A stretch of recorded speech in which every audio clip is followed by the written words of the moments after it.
This is Helpscreen and this is how to cancel Planet Fitness app subscription. So this is a step-by-step guide, so follow along.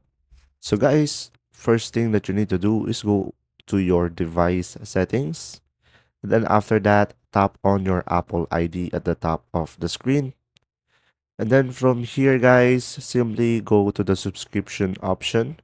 And once you tap on it guys, you will get a list of all of your active subscription, and underneath as well you will see the expired ones, and also over here you will see dates for when the next payment is due to be taken from your account.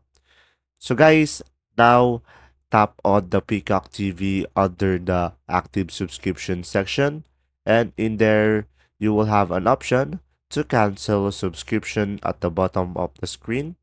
Simply tap on it and a pop-up will come guys, and just a tap on confirm cancellation, and then from there guys you will not be charged anymore.